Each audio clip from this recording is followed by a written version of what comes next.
Okay, so we're going to respond to give our reaction to Bryan Callen. He's a comedian, one of Joe Rogan's best friends, and he has a podcast. So make sure to go check out his page on YouTube.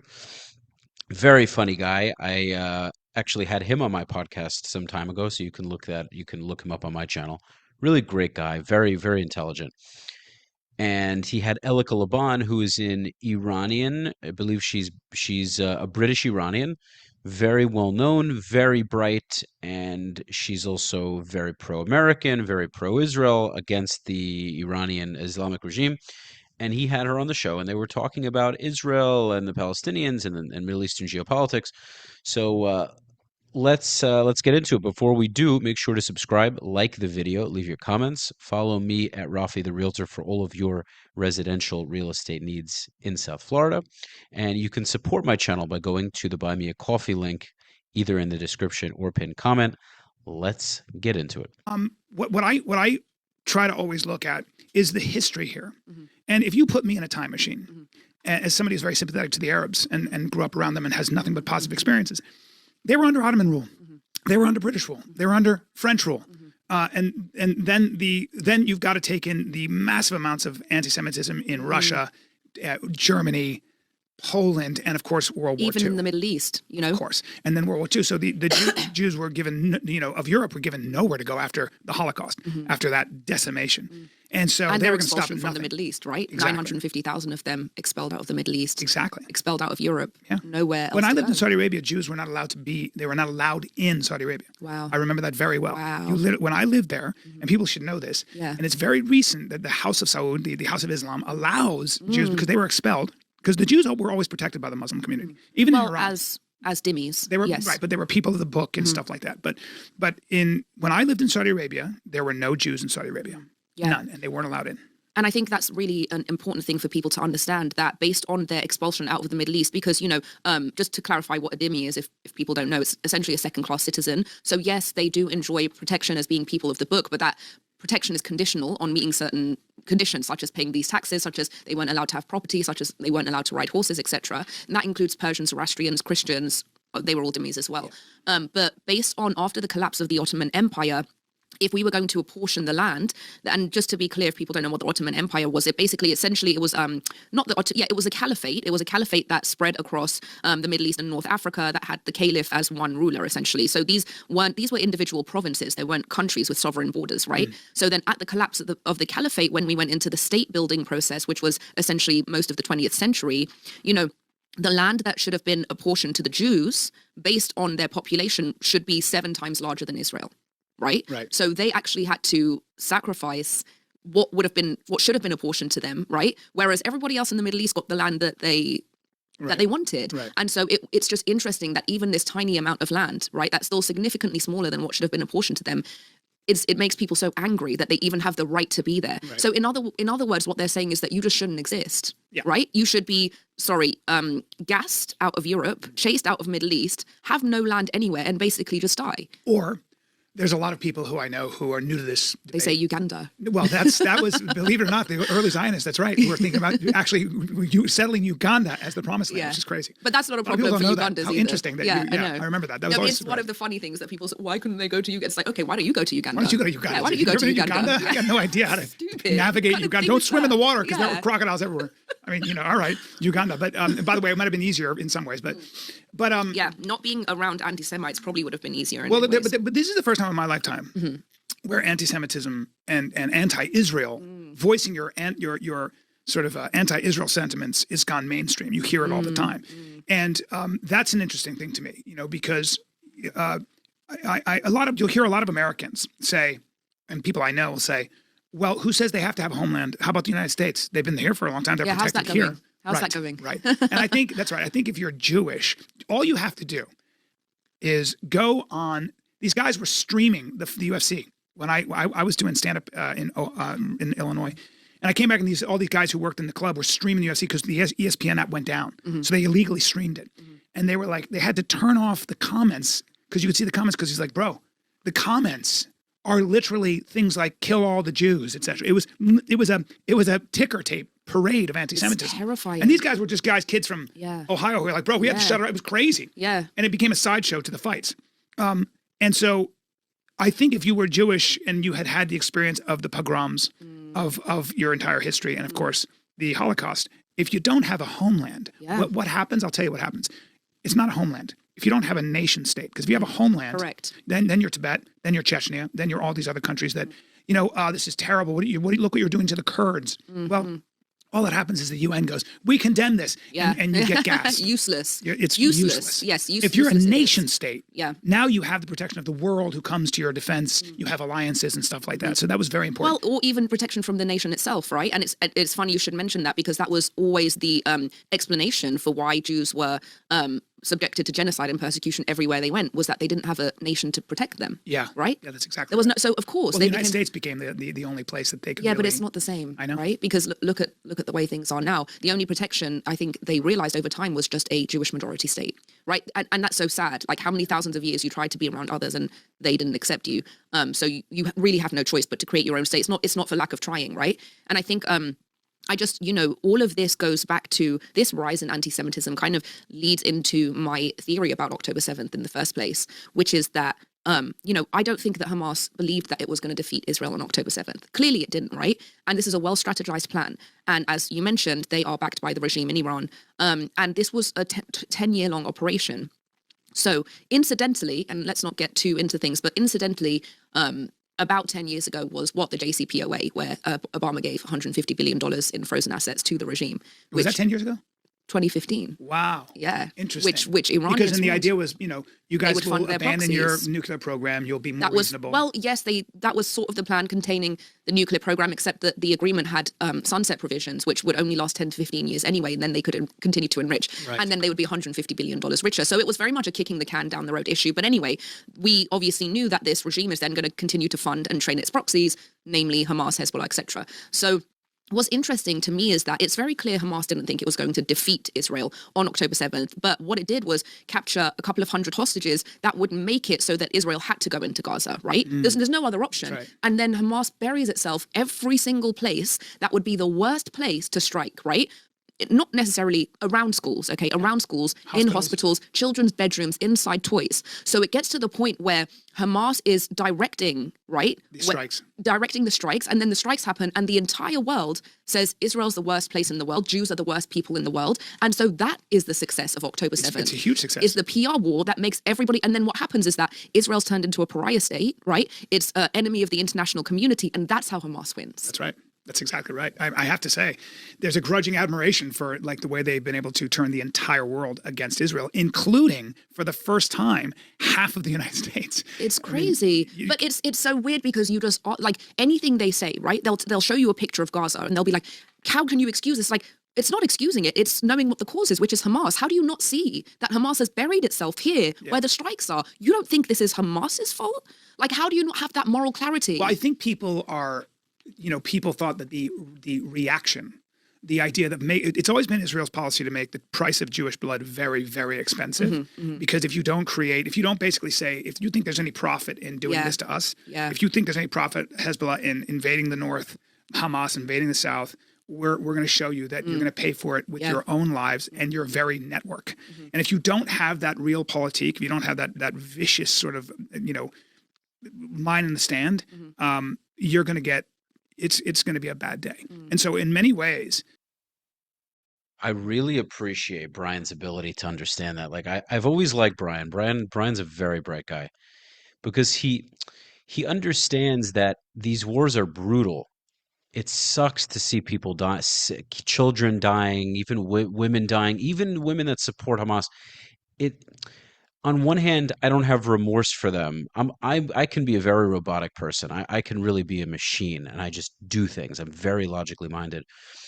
But I can't not have empathy for the fact that families are just getting wiped out. But at the end of the day, the onus lies on Hamas because they're a jihadi fundamentalist group, and they are willing to sacrifice all their people. And with all that said and done, my people come first. If protecting my own people means that my enemy's people have to die, then that's what has to happen. They had a choice to make on October 7th, and they made it. And now they have to bear the consequences. And it's a shame that things turned out the way they did. But now Israel has to make the right decisions. Israel has to make decisions that don't allow for this to happen again. That's the reality of this. And so, as sad as all this is an opportunity for things to change for the better, for good, and that lies with Israel because Israel is the one who has the power. So this is really I would love to have this conversation with Bryan so I can really make these points. This could be the catalyst for real change and real peace. But Israel has to stop making the insane decisions it's made up until now, which is mowing the grass, kicking the can down the road, hoping that things they can just quell the problems. No, you have to fix the issues. One state. It's the only way. I think that for someone like Yair Gallant or whatever his name is, and all those guys in the war room, these old. I always say, if I was Palestinian, I would probably hate Israel. If I was Israeli, I would probably be backing the regime because it's the only way I would feel I could survive. Of course. As a man, if I got my family there, there's a great saying about Israel. People had to forego who they could be for who they have to be. And sometimes you are in a part of the world where you have to embrace the angels of your darker nature or more practical nature or physics. Sheer physics is the only law of the land, and that's a tough one. I think the one of the major problems that we're facing is that, and I mean, I'm starting to realize how much of a problem this is and how much a problem it has been, is that people just believe propaganda. Right? So it's like anything that Hamas comes out and says, or, any jihadist group comes out and says, people believe it, right? So, like one example of that is when people talk about Osama bin Laden's letter to America. And I'm like, but you understand that that's propaganda, right? And they're like, yeah, but it's true. I'm like, okay, sure, it's true. But do you understand that Osama bin Laden was a terrorist who was harming the people he claimed to be acting on behalf of? So he would say in his letter, oh, this is what you did to Yemenis. He was exploding Yemenis, right? Yeah. Do you not understand what propaganda is? Propaganda is something that might be true, but it's taken out of context or framed in a certain way in order to achieve a political objective. So when you're talking about what the jihadist said or what the terrorist said, and you're believing that, right? And then you're fact checking, you're like, yeah, well, I guess America was in Yemen at this point, and so maybe he has a point, but you don't understand that he has no point because he is the terrorist, right? And he's using these points to justify his actions. And so I think the problem with, especially in the Middle East, is that people don't understand that there is this long history of anti-Semitism, and that there are a faction subset of people in the Middle East who will literally die just to kill Jews. They will sacrifice their lives, their children's lives, and they're so radicalized that they make it their life's mission. But people will just believe when they come out and say, oh, this is just about the occupation. People are like, I think that's what this is about, because they don't understand that there's more to it, and this is, what they're going to tell you. Yeah, but I do think it's important to tackle and to give credence to the idea that when you create desperation, when you create a place like Gaza, which has been essentially under a blockade, in a lot of ways, and everything is controlled by Israel. But because of Hamas, right? Of course, but at the same time, the one it's very difficult. I'm always quiet. My buddy's Afghani Muslim, and he said, I don't know what to say. I said, you might want to say something like, sometimes I find myself shaking my head and saying a prayer, because I don't know. When I study the history of what happened to the Arabs in the Levant, I'm very sympathetic to how horribly they were treated by the British, how horribly they were treated by the Ottomans, the Syrians with the French. It was not a good time. And so they never had a chance. A lot of them were subsistence farmers. A lot of them were Bedouin. And along comes these very modernized intellectual Jews who had deep ties to Britain and were very effective at using British influence and power in helping them establish the state. Well, and then, of course, turned on the right? well, they did. Then they actually kicked the British out. Yeah. But you see, the difference between Jews this is something that I would love to talk to Bryan about, is the Jews have been kicked around for all of history. And despite all of that, anywhere we go, we succeed, because we don't dwell on our persecution. We don't play the victim. We're always moving forward. Even since October 7th, the Israeli stock market is booming. Technology is booming. Military exports. The weapons are battle tested. Israel is doing well. Is it going through hard times? Does it have struggle? Absolutely. Individuals are having hard times, but men have been at war. Their families are having, there's PTSD, suicide. There's no shortage of issues. But despite all that, the country is propelling itself forward. It's moving forward. The young generation is powerful. The young men and women are resilient. They're doing what they need to do to keep the country alive. They're surviving and thriving. The Arab world is dying. The Arab world is complaining, crying, making excuses, blaming, and they haven't contributed much to the world since the Golden Age. And from what I understand, much of that Golden Age came from the Persian Empire, which the Arabs kind of took credit for. So there's a very distinct difference here. And ultimately, all people, if you really look at history long enough, you'll see that this group conquered that group, this group waged war against the other. At one point, the Europeans were stronger. At another point, the people in the Middle East, Muslims were stronger. Christians were stronger. Christians were persecuting the Muslims, and the Muslims were persecuting the Christians. Hindus and this and that. Human beings suck. Like, we can do wonderful things, but we are two-legged animals. We are tribal. We can be selfish, greedy, lust for power, money, sex. We are very imperfect beings. And so I don't say that to say that we shouldn't strive to be better. We shouldn't strive to get along, but we also have to understand our nature. And we have this fear of dying. We don't live on this earth for very long. And we all think we have all the answers. We all think we know it all. Christians, Muslims, and Jews, we all think we know the truth. We really are such a faulted species. I don't know if fault is the right word, but we're such an imperfect species. And sometimes we have to realize that I think we expect more from ourselves and from one another than we really should give credit to, because like we just have a lot of problems as a species. Our intelligence is often our demise.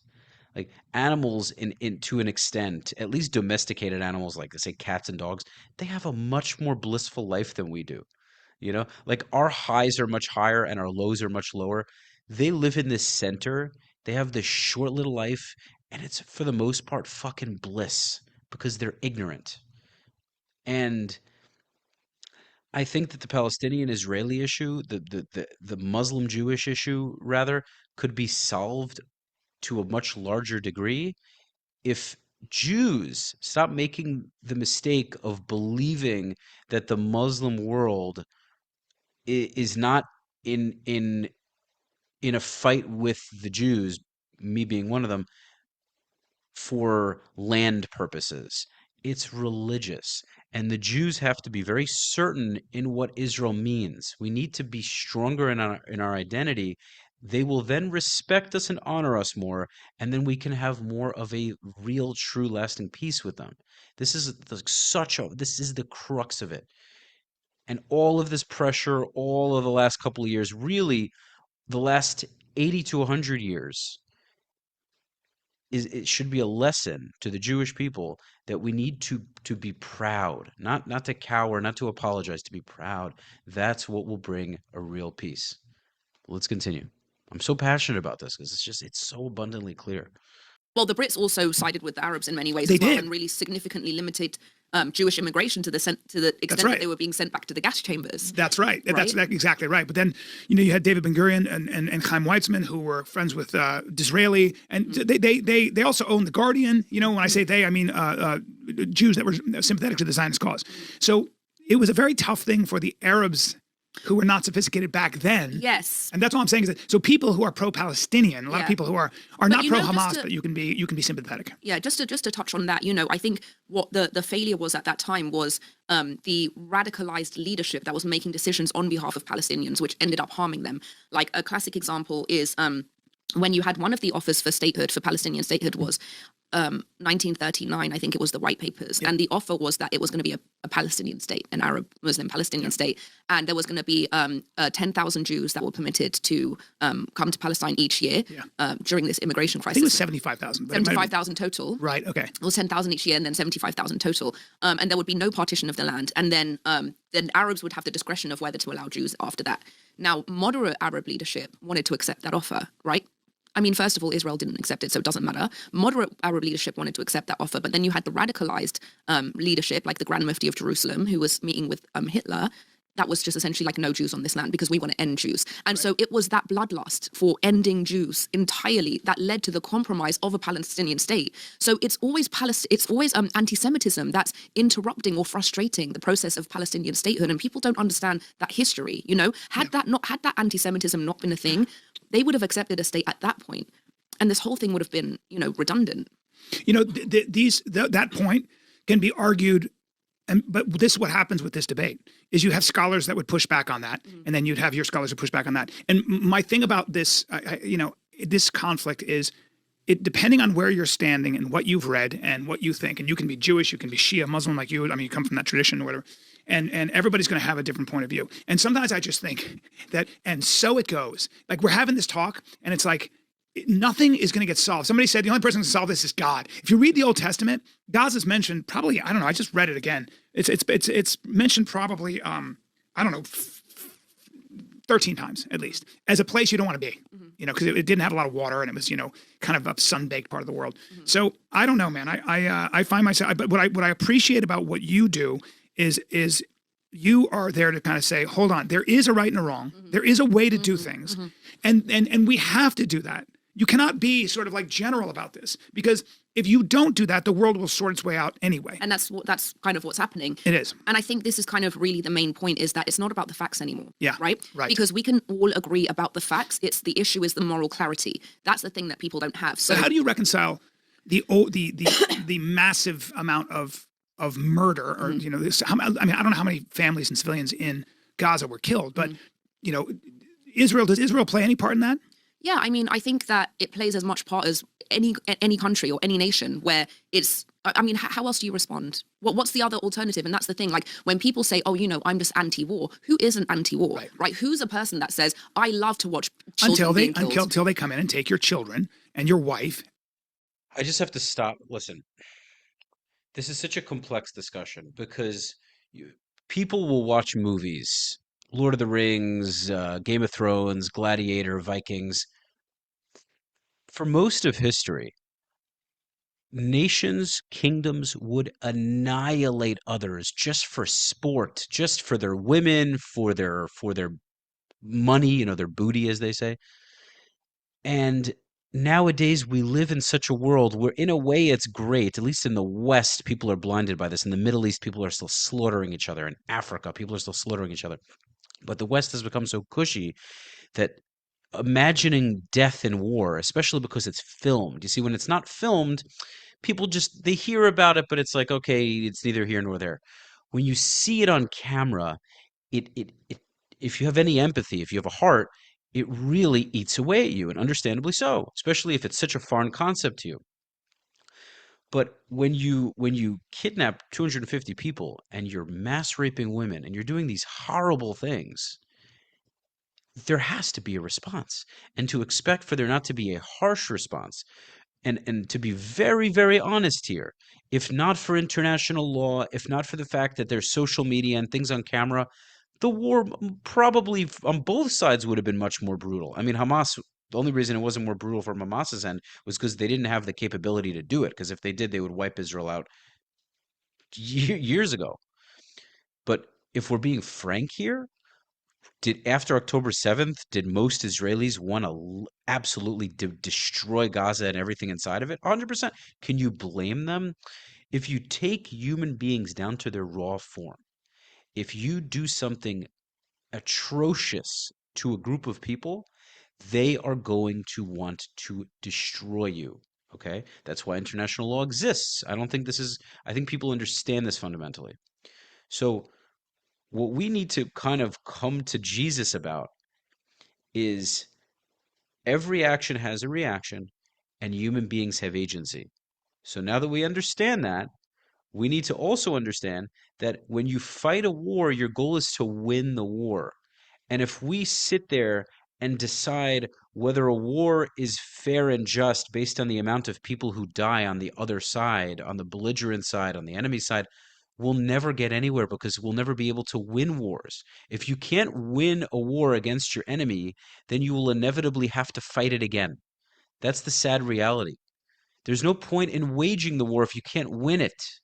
That's the problem with the West nowadays. They're not allowing Israel to win the war because Israel is one of the only countries that is not only in a situation where it has to fight wars, but it's constantly being judged for the way it fights them. And so it always gets pressured into stopping. And with these Western countries, all these countries that are constantly badgering Israel and pointing fingers at it, don't get is that if it doesn't win its wars, if it doesn't have clear victories, it will inevitably have to go at them again. Allow Israel to finish its wars. You want to criticize Israel, that's fine, but you have to allow it to accomplish its goal. If you actually care about the Gazans, if you actually care about the Lebanese, if you actually care about the Yemenis and the Iranians, let Israel finish its wars, or find a way to stop Israel's enemies from waging them. But one way or another, if Israel's enemies refuse to lay down their weapons and they make it their utmost goal of destroying Israel, then obviously Israel's going to have to respond. I mean, like, just use your common sense. Like, whether you're pro-Israel or you're pro-Palestinian, if you want peace for either side, then you either prevent the war, you find a way to prevent the war from happening, or you allow for the war to actually end. Like, there's no other way.